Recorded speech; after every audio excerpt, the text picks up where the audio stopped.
Wednesday morning here on KSJE. It is time for our weekly segment about life in the Sandbox. And look who we have with us, none other than the author of the series of Play Nice in Your Sandbox series of books. Ron Price is here. Good morning. I am, Scott. Good to see you again, sir. Good to see you. Now we can hear you when I turn your microphone on, too. Pardon me. That might be a plus. I don't know. Maybe well, we could read your lips. Could turn out to be a mistake. I don't know. No, it's okay. We want to see you and hear you. All right. Good to have you here. Thank you. This week we're talking about gratitude. Yeah. Right before Thanksgiving. Seems like a perfect time.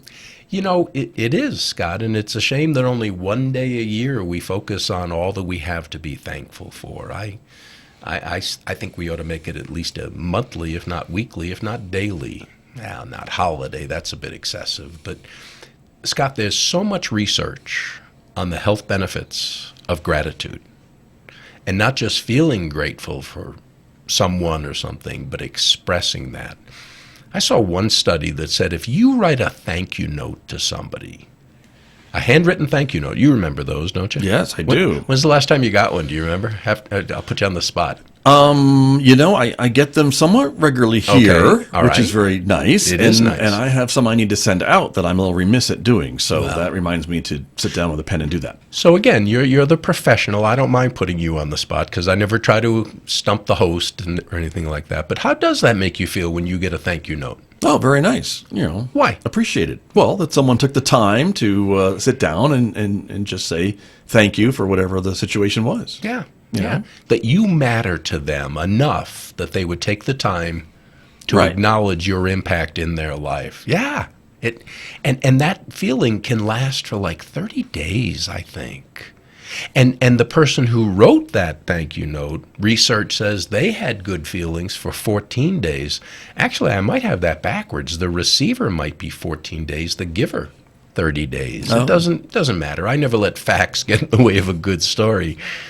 The truth is, express your gratitude to people. Let them know that you appreciate. Don't just assume that they know because they might not. They might not. And Scott, relationships are going to be healthier if we're experiencing more gratitude, giving and receiving more gratitude. That's a pretty fair statement, isn't it? I think so, yeah. So I want to encourage people to look for the good. This is a chapter in one of my books. It's not like I have so many that I can't remember. I'm pretty sure it's in the Play Nice in Your Sandbox at Home book. The play and the nice are acronyms, and the L in that book is look for the good. And Scott, I used to do a lot of couples coaching, and I would oftentimes ask them, suppose I were to ask you to write down the top 10 faults of your partner, your mate. How long would that take you? Or suppose I would ask you to write down the top 10 pluses, the positive features of your mate. How long would that take you? Which one would be easier?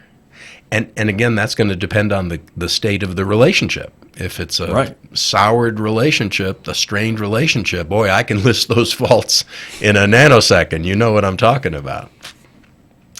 But if it's a healthy relationship, hopefully it's easy enough to list the positives.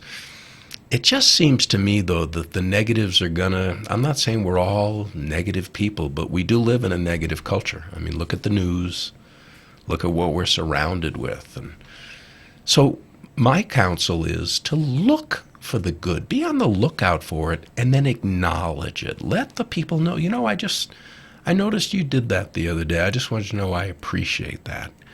It maybe shouldn't take special effort, but Scott, sometimes it does.